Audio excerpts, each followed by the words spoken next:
Lédignan est un village d'essence purement rurale, mais d'une superficie très réduite. Donc les exploitants agricoles, ils sont peu nombreux, c'est plus maintenant un des moteurs économiques de la commune. Mais pourtant, les gens ont quand même le souhait, l'envie que Lédignan reste un village rural et ne devienne pas qu'un village dortoir. Donc ils s'investissent dans la protection de leur cadre de vie de sens large.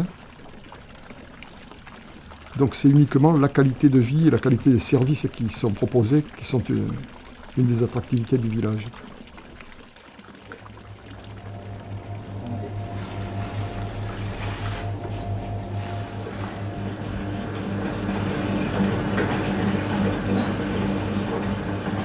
Le village de Lédignan a eu un problème de qualité de l'eau qui a été levé par l'agence de l'eau et par l'agence régionale de santé. Et à partir de ça, le captage d'eau de Lédignan a été déclaré comme un captage prioritaire pour effectuer des mesures pour arriver à remédier à ces problèmes d'eau et ne pas dépasser des seuils critiques. Qualitativement, on s'est aperçu que la ressource en eau souffrait tout de même d'un certain nombre d'intrants, essentiellement des produits pesticides, tout en étant en dessous des seuils admissibles. Le fait même de s'approcher de ces normes de potabilité montre qu'on est sur un secteur où la ressource est fragile, elle est connectée assez rapidement avec les pratiques en surface. Il faut être vigilant et essayer d'améliorer au maximum les pratiques pour diminuer les concentrations dans l'eau qui est distribuée. À partir du moment où on a commencé à prendre ce problème en compte, on s'est rendu compte que notre captage n'était pas indépendant, qu'il ne vivait pas tout seul et qu'on était proche de captage d'autres communes. Et donc ça mettait en cause le captage de Cardé, de la commune voisine de Cardé, et le captage de la commune de Lézan. Et on a choisi ensemble de conventionner pour gérer ce problème sur les trois communes de façon conjointe. L'animatrice territoriale, c'est l'interface entre la commune et les acteurs sur le terrain, c'est-à-dire les exploitants agricoles, les particuliers et le milieu scolaire aussi, dans lequel elle intervient beaucoup en termes de sensibilisation. Je ne conçois pas mon travail sans la présence sur le terrain.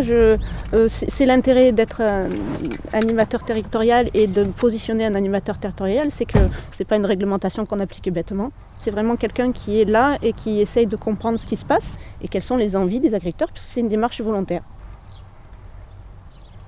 Une vigne conventionnelle, on va utiliser des produits phytosanitaires, donc des pesticides, pour désherber ou pour protéger la vigne. Et ces produits vont migrer dans l'eau et vont rester dans l'eau, ils ne se dégradent pas facilement.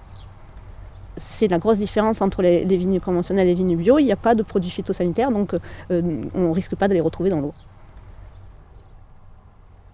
C'est trop simple pour moi de dire qu'il y a des bons agriculteurs qui sont en viticulture bio et les mauvais agriculteurs qui ne le sont pas. D'après moi, il y a possibilité d'encore réduire des pesticides sans passer en agriculture bio et en raisonner, donc c'est ce qu'on est en train de faire. Donc je pense qu'il y a des solutions entre les deux. Un changement de pratique au niveau des parcelles agricoles, ça a un impact direct et clair sur la qualité de l'eau, aussi bien de l'eau souterraine que de l'eau de surface.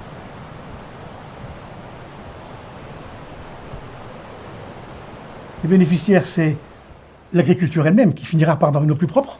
Ce sont bien sûr les populations, essentiellement, qui boivent cette eau, qui la consomment quotidiennement. Ça, c'est clair. Il faut être très patient, mais ça progresse. Et ce qui est assez gratifiant, c'est qu'on s'inscrit dans une démarche qui est tout de même dans l'air du temps. Je crois que aujourd'hui, dans le pays, les gens ont compris que la pollution, c'était sérieux. Et quand une commune ou un groupe de communes s'efforce de lutter contre la pollution concrètement, ok, les gens le comprennent.